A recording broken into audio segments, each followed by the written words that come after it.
Este programa irá levá-lo numa viagem à característica talvez mais notável que possuímos, mas na qual menos reparamos. É uma capacidade que desenvolvemos na infância. E para os poucos que não a desenvolvem, as consequências são surpreendentes. O facto de querer lembrar-me de algo não torna mais provável que me lembre. Quando chegamos à idade adulta, é tão fundamental que, se algo corre mal, podemos querer que desapareça. E na velhice, a sua perda pode ser um penoso desenrolar, em que o nosso próprio ser se desvanece. À medida que o tempo passa, vão caindo pequenos pedaços. É a nossa memória. Lembrar-me-nos parece muito simples. Acontece, é como respirar. Tal como não sabemos como respiramos, não sabemos como nos lembramos.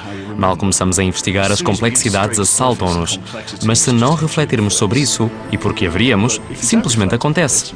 É o que fazemos, lembramo-nos.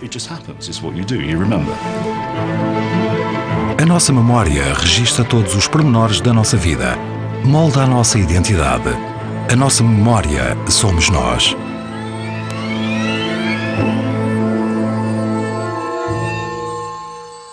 Viagem ao interior da memória.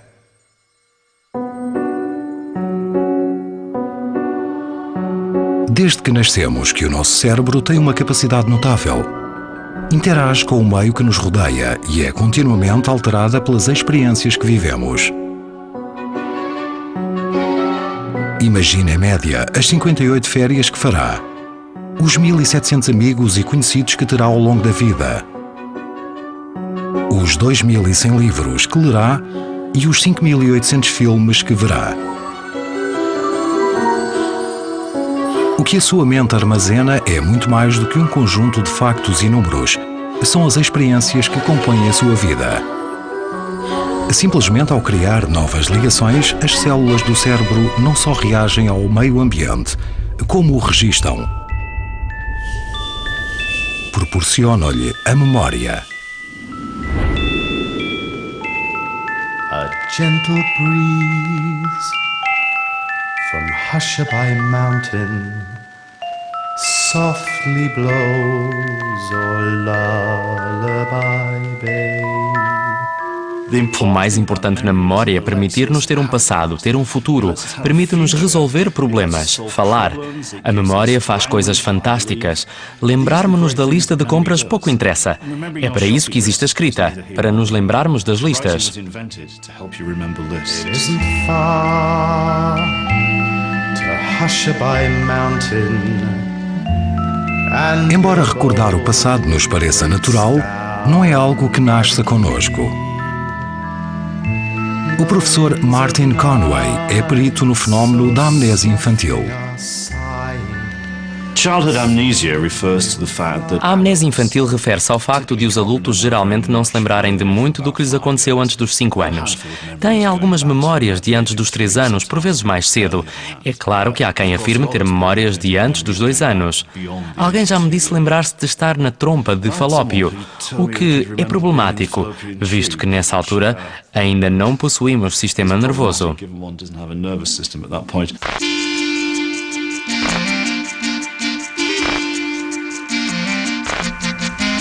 O professor Mark Howe procura a alteração-chave que iniciou o processo da memória nas crianças. Criou uma experiência inteligente para descobrir. Requer várias crianças e alguma ilusão. Trata-se de um teste de autorreconhecimento. Interessa-nos a capacidade da criança para saber que há alguém que é diferente dos outros. E este teste apura isso.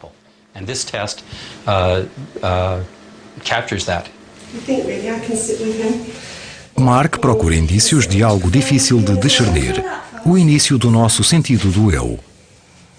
Para o descobrir, a criança é sentada diante de um espelho, onde pode ver o seu reflexo. Jake é o primeiro. O que nos interessa é ver como reagem à sua imagem no espelho. Depois, voltamos o espelho ao contrário, de modo a que deixem de ver o seu reflexo. De seguida, a mãe de Jake recebe um lenço de papel com uma espécie de tinta e, sem ele se aperceber, passa-lhe-o pelo nariz. Estamos interessados na reação da criança à sua imagem no espelho, depois de lhe ser aplicada a tinta no nariz. O que é?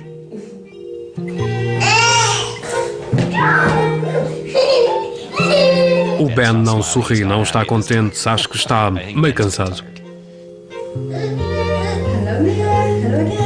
Jake, Ben, Niam, May, Isabella e Harry todos apontam para o espelho e não para o seu nariz. Ao apontarem e tocarem no espelho em vez de tocarem no nariz, isso indica que não compreendem que foram eles que mudaram quando lhes é aplicada a tinta. Podem pensar que tem a ver com qualquer coisa no espelho.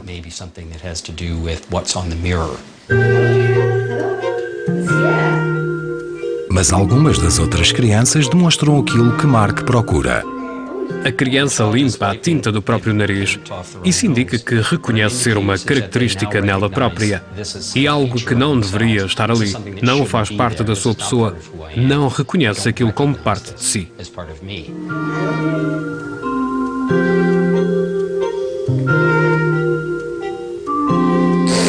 Mark crê que o facto de Toby e Jenny terem passado no teste do espelho e os outros não tem maior significado e está associado à sua capacidade para recordar acontecimentos.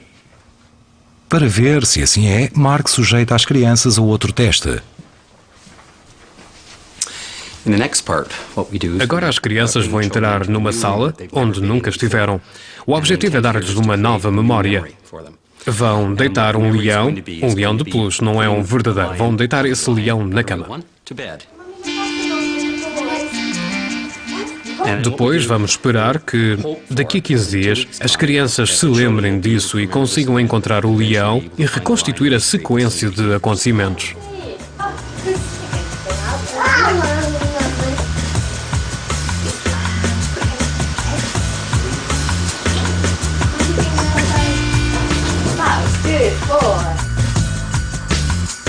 Assim, 2 semanas depois, as crianças regressam à mesma sala para ver se produziram uma memória autobiográfica, ou seja, a memória de deitarem Leonard, o leão. Mostra-me onde está o leão. Lembras-te onde está o leão? Mostra-me. Ben, Jake, May, Isabella, Niam e Harry não conseguem encontrar Leonard. Onde está o leão? Mas Jenny e Toby saem-se melhor. Está aí um leão? Esqueci-me completamente. Está aqui. As crianças que passaram no teste do autorreconhecimento há 2 semanas e que hoje demonstraram uma memória autobiográfica foram o Jenny e o Toby. Mark acredita que tal é indício de que é necessário um sentido do eu antes de a criança poder começar a produzir memórias do que lhe acontece. Esta é a chave para o desenrolar da memória autobiográfica. Antes disso, podemos recordar fatos, coisas que ocorreram, mas não que nos aconteceram a nós. São apenas coisas. O que as torna memoráveis, autobiográficas, é a consciência do eu e de que aqueles acontecimentos não são simplesmente acontecimentos, são coisas que nos aconteceram a nós.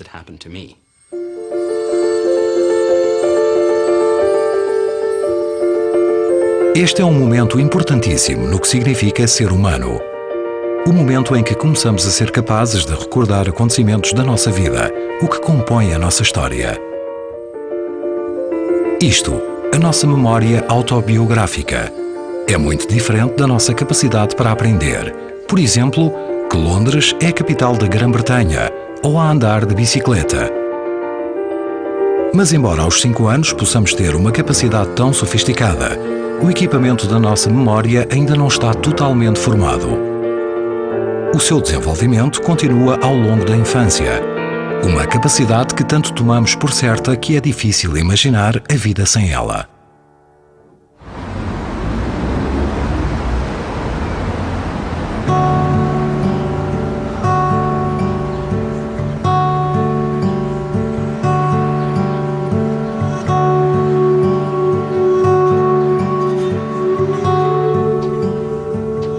Às vezes custa-me recordar nomes e locais e também instruções a curto prazo.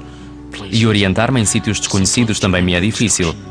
Posso não me lembrar de que queria lembrar-me de algo, em vez de me lembrar de que me esqueci de que queria lembrar-me disto ou daquilo. Posso esquecer-me completamente. Rather than remember that I've forgot that I wanted to remember such and such, you know? I might just totally forget. John Forbes nasceu prematuramente e o seu circuito da memória nunca se desenvolveu totalmente. Estes filmes amadores mostram algo que a sua mente nunca mostrará. Porque até hoje, John continua sem conseguir recordar-se do seu passado. É uma festa de Ano Novo. Sim, uma festa de Ano Novo. De Ano Novo. John tem hoje 30 anos. Só agora saiu de casa dos pais. O que fizeste ao Steve? Não fiz nada ao Steve. Os pais passam inúmeras horas a ver fotografias com ele, na esperança de conseguirem incutir-lhe alguma noção do passado. You and Dad. Está todo triste, porquê? It was... O pai estava a falar, não era? Quando era miúdo, eu era a sua memória. Ele lembrava-se daquilo que eu lhe repetia constantemente. Aliás, as fotografias são as suas memórias. Portanto, sim, era uma grande responsabilidade, já que dependia muito de mim. Isto significa que cada dia, cada passo é uma luta. Cada ação depende de nos lembrarmos de a efetuar. E como John não consegue fazê-lo, tem de escrever tudo. Nunca se sabe do que me vou lembrar e do que vou esquecer-me. Mas quando quero aprender algo, tenho de me concentrar para ter mais hipóteses de me recordar. Por isso, com coisas novas, escrevo tudo e repito várias vezes.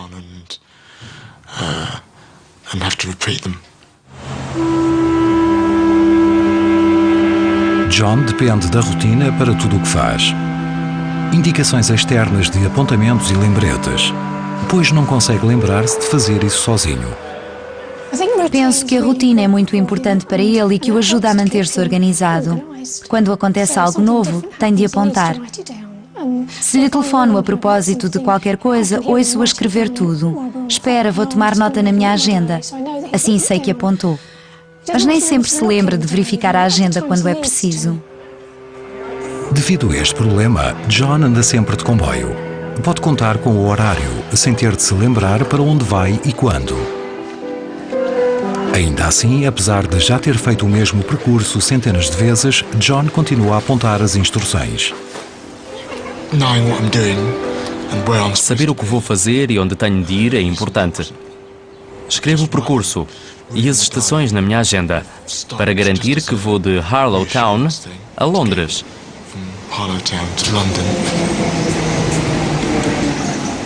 Vai a uma consulta com Farhana Varghakedam, um neurocientista que estuda John desde a infância.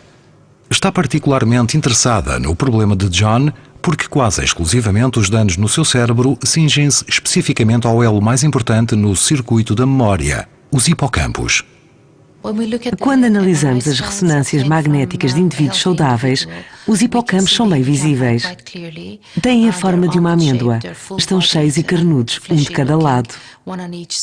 Quando os comparamos com os hipocampos na ressonância magnética do John, têm cerca de metade do tamanho dos das pessoas saudáveis.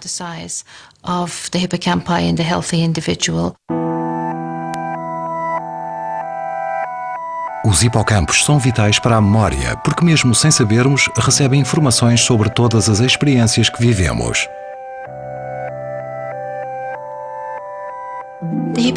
Os hipocampos parecem nunca dormir, porque registram todos os episódios, todos os momentos à medida que se desenrolam. É o que os hipocampos que funcionam bem têm de maravilhoso. Mas no caso de John, até as coisas importantes são esquecidas e os seus hipocampos não registram automaticamente cada momento da sua vida. O resto do cérebro de John está intacto, pelo que a sua inteligência disfarça os seus problemas de memória. Olá, John. Assim, Farhana inventa testes que revelam o cerne do problema. Preparei umas coisas para fazeres hoje. John, importas-te olhar para esta imagem e tentar reproduzi-la o melhor possível? Pode ser? Sim. John, O John nunca vira este desenho. E quando lhe pedi que o reproduzisse com ele à vista, ele fez isto, o que nem está nada mal, porque apresenta todas as figuras que temos aqui e fez tudo sem régua. Uma hora depois é pedido a John que reproduza o mesmo desenho, mas desta vez de memória.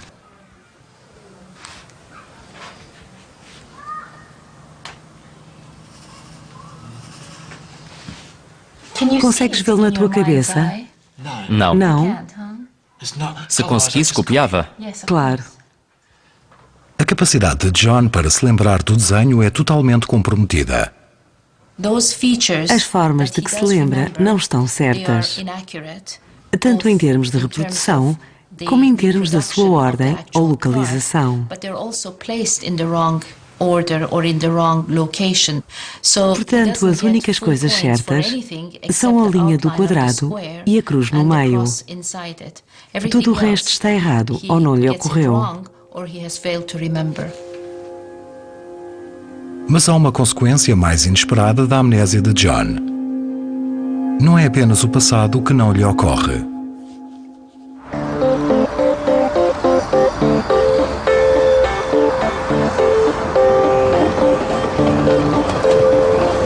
Na Universidade de Harvard, em Boston, Donna Eddis explora a possibilidade de uma ligação entre a forma como pensamos o passado e a forma como imaginamos o futuro. Hoje vamos tirar fotografias da sua atividade cerebral, sim? Analisa que partes do cérebro usamos para recordar e aquelas que usamos para imaginar. Segure nisto. Se sentir mal ou quiser levantar-se, vimos logo ter consigo, sim? Primeiro, Donna pede a Ling que recorde memórias passadas. Feche os olhos.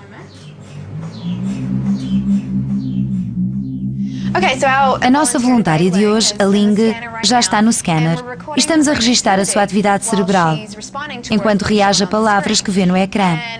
Como podem ver, a palavra que está a ver é festa. Foi-lhe dito que recordasse uma memória ligada à festa, ou seja, que pensasse numa festa a que foi ou que organizou no passado. De seguida, pede a Ling que imagine acontecimentos futuros. Ling, aperte o balão, por favor. Ótimo. Desta vez pedimos-lhe que pensasse num casamento, pelo que pode estar a imaginar o seu próprio casamento ou de alguém que possa ocorrer no futuro. Após fazer o teste a 16 pessoas, os resultados são surpreendentes. Ao analisarmos o cérebro, vemos o quão semelhante é a atividade neurológica quando as pessoas pensam no passado ou no futuro. É uma descoberta notável, simplesmente pelos padrões de atividade serem tão claramente parecidos. Quando iniciámos a experiência, nunca esperámos ver padrões de atividade tão idênticos. Foram utilizadas precisamente as mesmas partes do cérebro. E Donna crê que isto acontece por juntarmos fragmentos das nossas memórias passadas para criar uma ideia de futuro. Tradicionalmente, a memória sempre foi vista como algo importante para o passado. No entanto, começamos agora a perceber que é muito mais do que isso. Precisamos de recorrer a essa informação. Se imaginarmos uma situação de inverno, vemo-nos com o nosso casaco de inverno, com o cachecol preferido. Não são coisas que surgem do nada. Assim, a partir dos 5 anos, ao aperfeiçoarmos o modo como recordamos o passado, desenvolvemos também a capacidade para imaginar o futuro. Isto permite-nos criar na nossa mente uma linha temporal, na qual viajamos para trás e para a frente quando queremos. As viagens mentais no tempo referem-se à capacidade do ser humano, presumivelmente única, para se projetar no tempo. Podemos imaginar-nos no nosso passado pessoal ou imaginar situações que podem ocorrer no futuro. Portanto, basicamente, a partir do presente, podemos viajar no tempo em termos da nossa vivência pessoal. Para John, as consequências não são animadoras.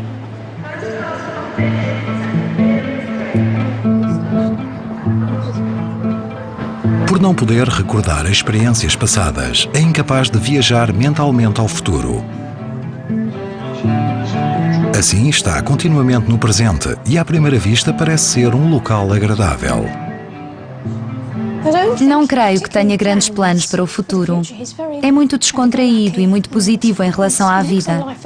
Para ele o copo está sempre meio cheio, nunca meio vazio.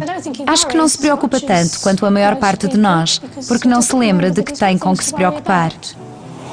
O reverso da medalha é que quando questionamos John sobre o seu futuro, ele não sabe o que dizer. O normal: casar, ter filhos.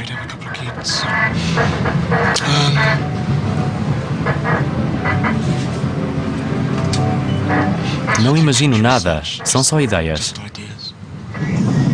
A ausência de passado de John impede-o também de imaginar o seu futuro.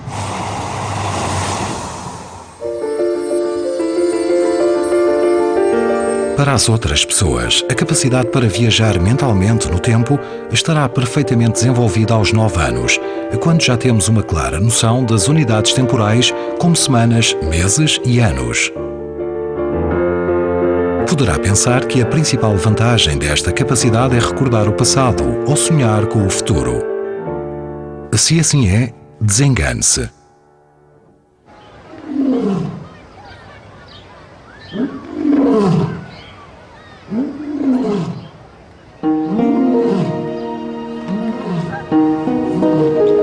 Na realidade, as viagens mentais no tempo estão no âmago das nossas mais sofisticadas capacidades, aquelas que nos tornam humanos. Os seres humanos têm muitas capacidades que, se não nos tornam únicos, tornam-nos pelo menos especiais no reino animal, e a memória é uma delas. Se pensarmos por que nos preocupa o amanhã, de certa forma é por nos lembrarmos do ontem. Queremos que a memória é útil para todos esses aspectos abstratos da vida, porque nos permite ter uma noção de nós próprios através do tempo. Podemos pegar numa coisa que aprendemos há uma semana e associá-la a algo que aprendemos há 2 dias e a algo que poderá acontecer amanhã. É essa capacidade para integrar e abstrair que é notável no ser humano e lhe permite fazer tantas coisas criativas e flexíveis que nos surgem naturalmente. A memória permite-nos não só o pensamento abstrato, mas também a capacidade para planear.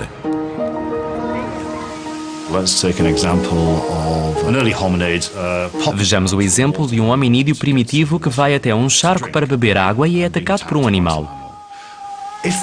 Se tiver a capacidade para pensar, bem, se tivesse sido mais silencioso ou se tivesse atirado um pau para ver se havia ali alguma coisa, poderá delinear outras estratégias para se manter a salvo. É uma capacidade extremamente vantajosa. Podemos imaginar como as coisas teriam sido no passado, o que nos permite delinear melhores formas de agir no futuro em termos de sobrevivência.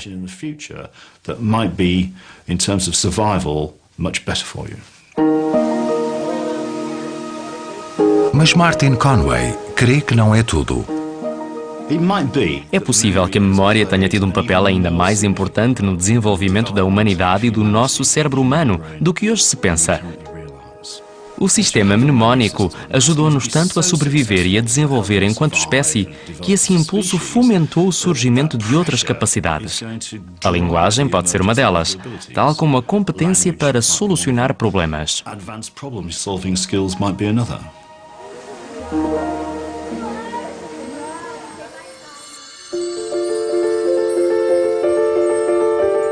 A memória, tal como qualquer outra capacidade, melhora com a idade. A nossa memória só atinge o seu potencial máximo aos 25 anos. Nesse auge, o nosso cérebro é capaz de recordar mais de 200 fragmentos de informação por segundo e controlar o nosso corpo ao mesmo tempo. Muito mais eficiente do que qualquer computador. O que é fantástico no cérebro é que, embora os supercomputadores possam ser melhores em certas coisas, nem todos os supercomputadores do mundo juntos têm a flexibilidade de cada um de nós neste órgão com apenas alguns quilos de peso. Se fizermos a alguém uma pergunta bastante vaga, como o que aconteceu segunda-feira passada, a pessoa recorda muitos pormenores e tira conclusões de aspectos mais relevantes, tudo num contexto muito rico. O facto de o nosso cérebro não funcionar como um computador tem muitas consequências. Uma delas é lembrarmos-nos do que é mais importante para nós. Outra diferença é o facto de não podermos apagar da nossa memória os acontecimentos pretendidos, o que pode ter consequências negativas, porque, ao chegar à idade adulta, quase 10% de nós terá vivido algo que preferiria esquecer.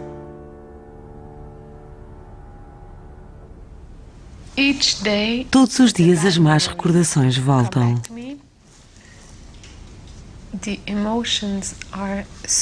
As emoções são tão fortes que me dói o coração. Custa-me sair de casa.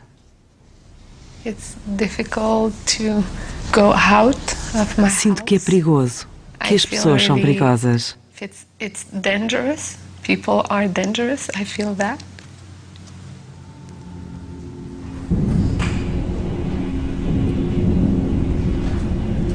As memórias traumáticas de Genevieve remontam à noite em que foi violada há 9 anos. Conheci um homem. Ele dançava muito bem e eu adoro dançar. Queria ser bailarina.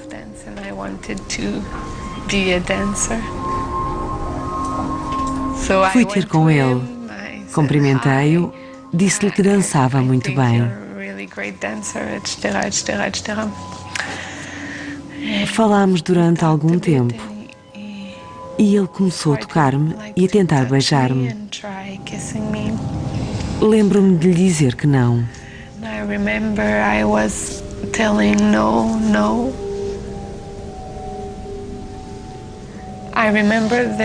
Lembro-me que algo na minha cabeça me dizia: Genevieve, para.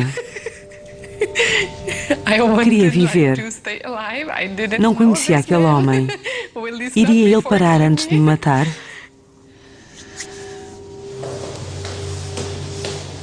O professor Alain Brunet é especialista no tratamento de distúrbios da memória. O stress pós-traumático é uma perturbação que afeta uma minoria substancial de pessoas em consequência da exposição a um trauma. Basicamente, o encontro com a morte é uma característica da recordação traumática. É o facto de não se desvanecer. A sua marca é tão forte que, em certas pessoas, ela permanece tão viva quanto no primeiro momento.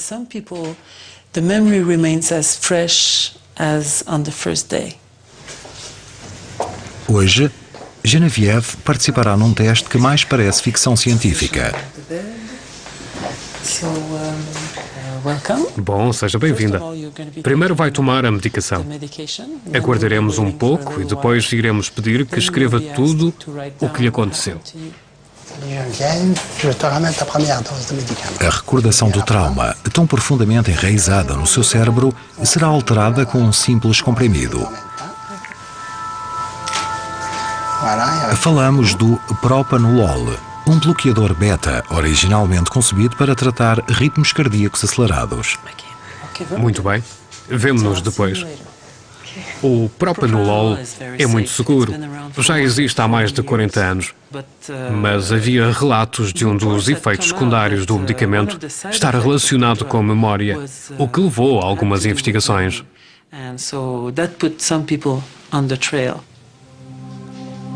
Enquanto Genevieve reaviva as suas memórias, escrevendo os pormenores da agressão, o medicamento entra em ação. A ideia é não apagar por completo as recordações, mas atenuá-las. No caso de uma separação ou da perda de um ente querido, de início as memórias são muito emocionais e dolorosas, mas à medida que o tempo passa, embora tenhamos essa má lembrança, a emoção torna-se menos forte. É isso que estamos a tentar fazer. O facto de a memória poder ser alterada ou mesmo atenuada representa um avanço na compreensão desta capacidade.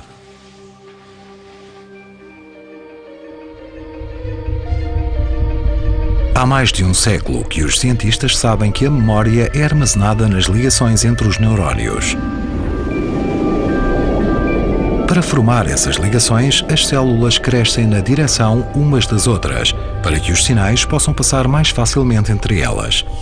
O que não se sabe é como essas conexões representam uma experiência.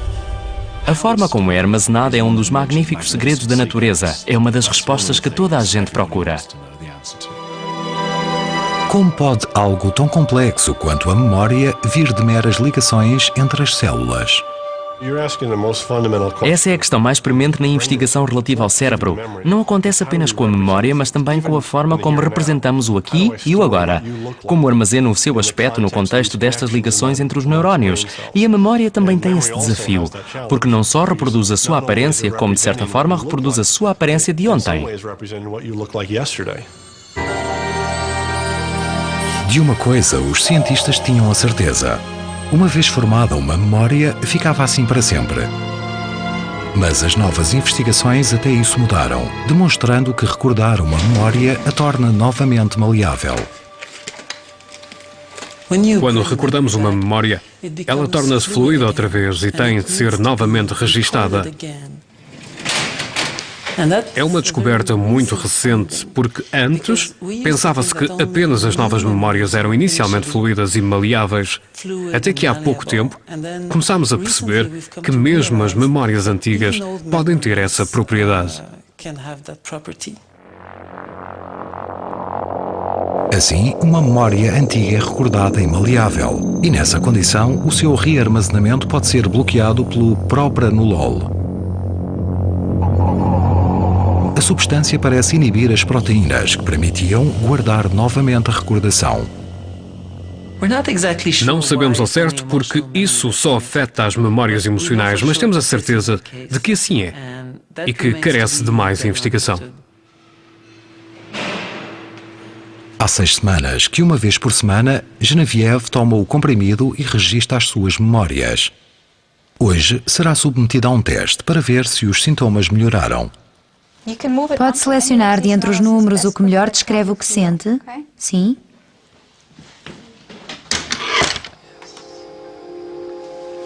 Vous vous penchez en arrière, vous êtes détendu, vous sentez une légère brise, chaude et douce, qui traverse le porche. Une grande étendue verte s'étire. Genevieve ouve um relato do seu trauma, baseado no que escreveu na primeira semana. A medição das suas reações fisiológicas, como o ritmo cardíaco e o suor da palma das mãos, revelará quaisquer melhoras. L'hésine ne vient pas. Quand vous raccrochez, l'homme comprend dans vos yeux. Il essaie de vous embrasser, assis près de vous sur le divan. Vous le repoussez à plusieurs reprises, mais vous n'y arrivez pas. Il vous répète qu'il ne veut pas entrer à l'intérieur. Quando ouviu a segunda parte da leitura do trauma, a reação foi muito menor do que da primeira vez. A reação foi forte quando ouviu o relato, mas quando o imaginava, a reação foi muito menor, o que é bom sinal. Alain também baseia o seu prognóstico num questionário semanal que Genevieve preenche. Segundo o questionário, os sintomas da Genevieve diminuíram em mais de 1/3 ao longo de 6 semanas, o que é substancial. Aliás, Genevieve chegou abaixo dos limites associados ao stress pós-traumático, pelo que melhorou imenso. She has improved tremendously. Acho que foi o dia mais difícil. Muita emoção junta.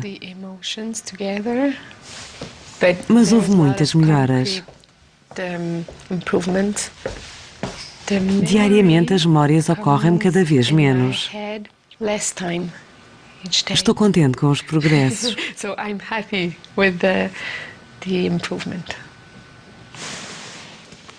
Há décadas que não se via nada de tão emocionante na área do stress pós-traumático. Penso que estamos à beira de um importante avanço para quem sofre desta perturbação.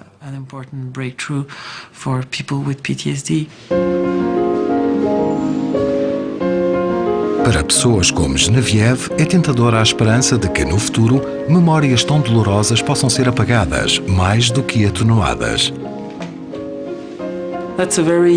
É um desejo muito humano, mas não é possível e não seria bom. Nós somos, a nossa identidade baseia-se nas nossas memórias, nas memórias do que nos aconteceu. E é preciso haver uma continuidade temporal em relação a quem somos e às experiências que vivemos. E também aprendemos com as nossas experiências. Por isso, apagar memórias não seria bom.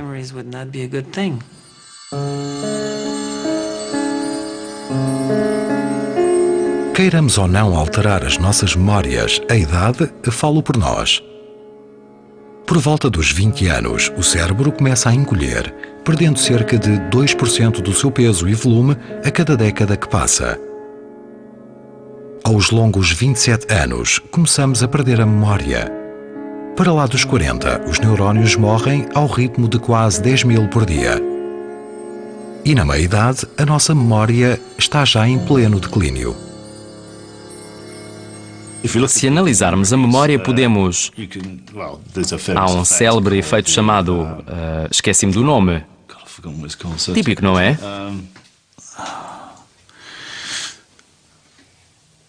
Como é que se chama? É o...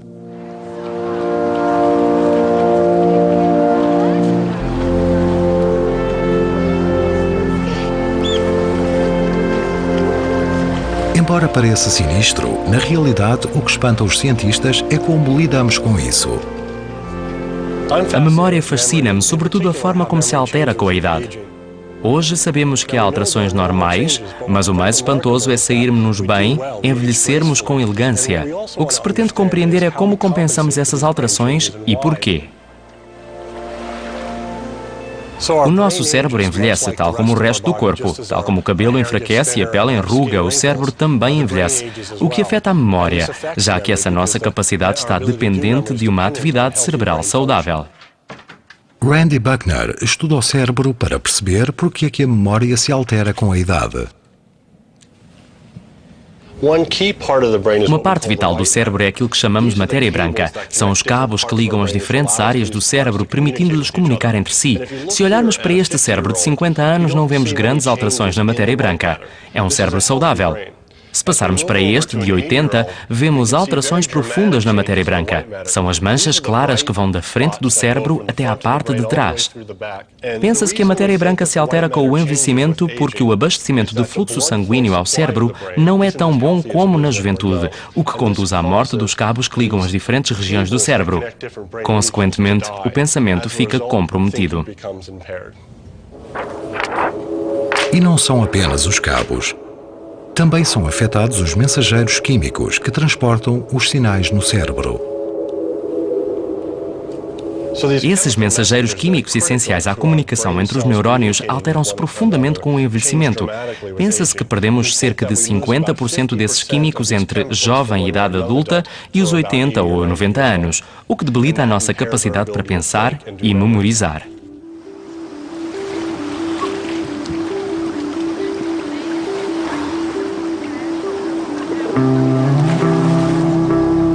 Ao longo do envelhecimento normal, embora notemos alterações subtis, talvez o mais notável seja o quanto é preservado. Normalmente, um nonagenário recorda acontecimentos da sua infância. Espantoso é o facto de conseguir lembrar-se de coisas que podem ter ocorrido no liceu. E quando tudo corre bem, essas capacidades mantêm-se durante toda a vida.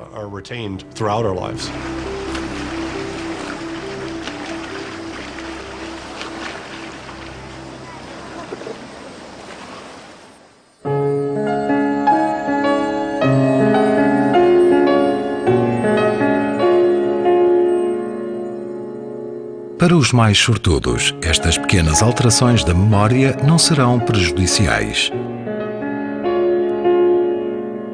Contudo, para alguns de nós, a perda de memória será devastadora.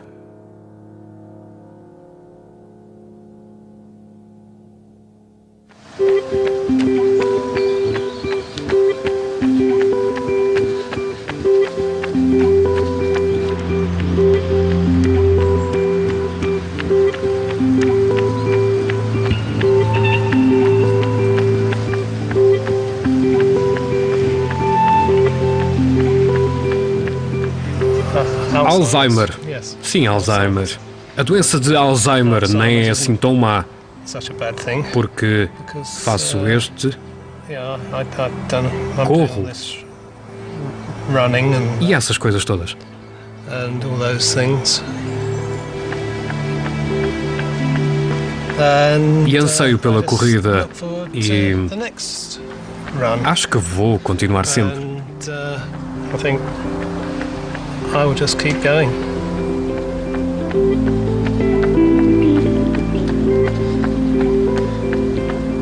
The future. O futuro? Esqueça. Quer dizer, não. Don't, you just Acho que é seguir em frente, porque because if you se não continuarmos a fazer coisas, keep doing things, you just morremos muito depressa. die very quickly. John Stevenson descobriu que sofria da doença de Alzheimer há 7 anos, com 53.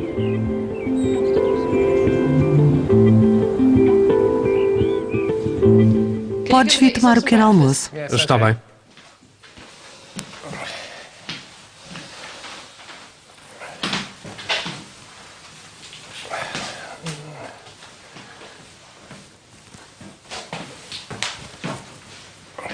Tira os pratos. Pois, os pratos. Um dia alguém descreveu a doença de Alzheimer como o ulmeiro com grafiose. Morre-se de dentro para fora. Isso parece dizer muito. Parece que o ser interior desapareceu, mas por fora continua ótimo. Corre, caminha. Estão no armário de cima. Não consegue fazer um chá, nem consegue servir-se de um copo de água. Se desse com o armário dos copos, provavelmente não conseguiria abrir a torneira. Se me perguntasse se torna a vida difícil, em que é que afeta o John? Afeta todos os aspectos da vida dele, desde levantar-se de manhã, lavar os dentes, tomar duche. Precisa de ajuda para absolutamente tudo.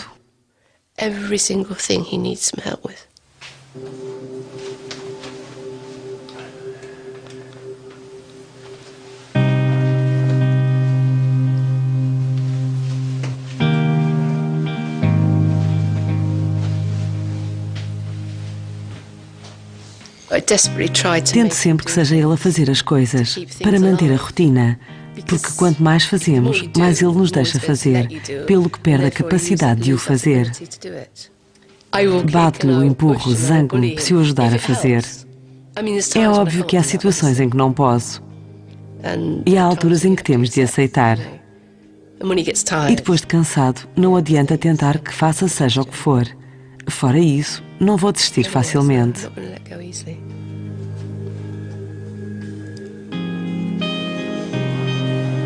Põe na mesa para o pequeno almoço.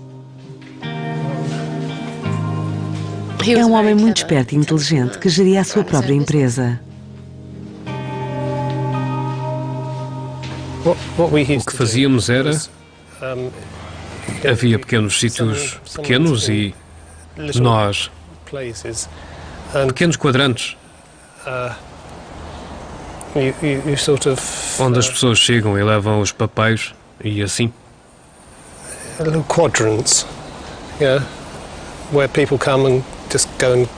Era isso que fazíamos.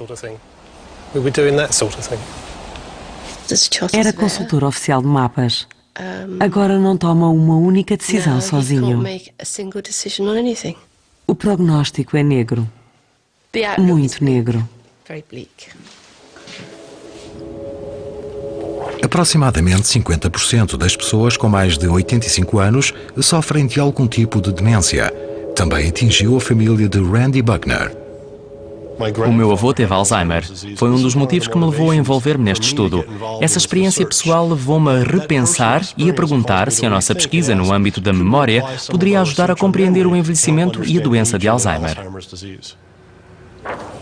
Na doença de Alzheimer, o cérebro produz e acumula proteínas tóxicas que interferem com o seu funcionamento. Ainda ninguém entende o processo na sua totalidade, mas Randy deu um passo significativo. Uma forma de ver as coisas é pensar que na doença de Alzheimer assistimos ao desgaste do cérebro. As áreas que utilizamos quando pensamos são as que mais tarde formam a patologia da doença de Alzheimer. Isto sugere que a atividade, o metabolismo, a utilização de energia nessas áreas, que é praticamente constante, é a base para o desencadear da doença.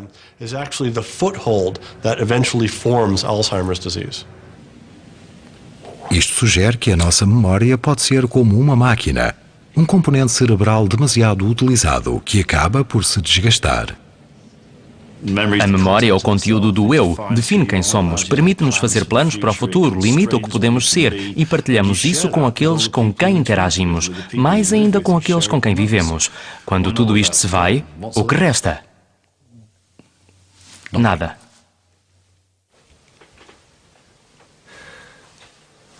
Quem é quem na fotografia das crianças?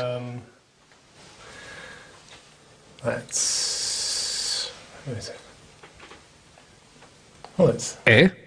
Quem são? Não, são as crianças, querido, os nossos filhos. Ah, é? Sou eu?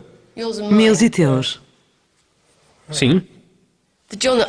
O John com quem casei há 26 anos já não existe. É como ver outra pessoa e de vez em quando vislumbrar a antiga. And occasionally you'll get a glimpse back.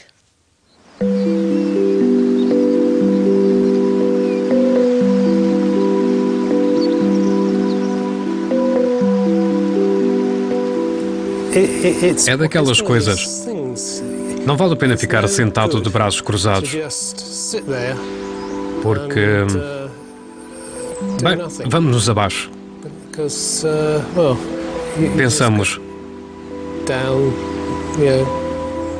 Que horror, que pena. Não. Esqueça. A vida é para ser vivida.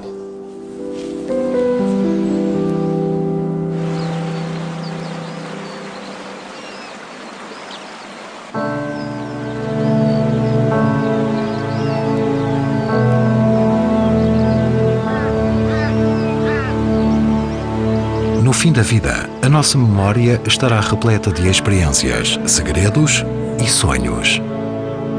Mas no momento da morte são libertados num silencioso colapso invisível. Creio que é reconfortante saber que seremos lembrados pelos que cá ficam quando partimos. Não só passamos as nossas experiências aos nossos familiares, como sobreviveremos na sua memória também. Por agora, a memória é algo para usar e estimar. Ser capaz de recordar o passado é uma das maravilhas da natureza. É extremamente raro. Imagine-se a seta do tempo sempre na mesma direção, pois nós podemos invertê-la e visitar momentos do passado.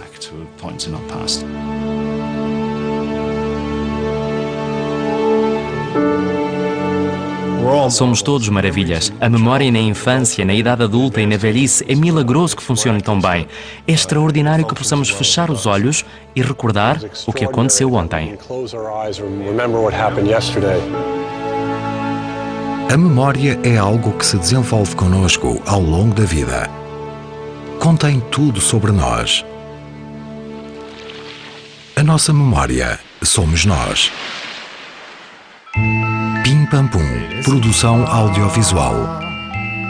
To Hushabye Mountain, and your boat waits down by the quay. The winds of night so softly are sighing. Soon they will fly your troubles to see.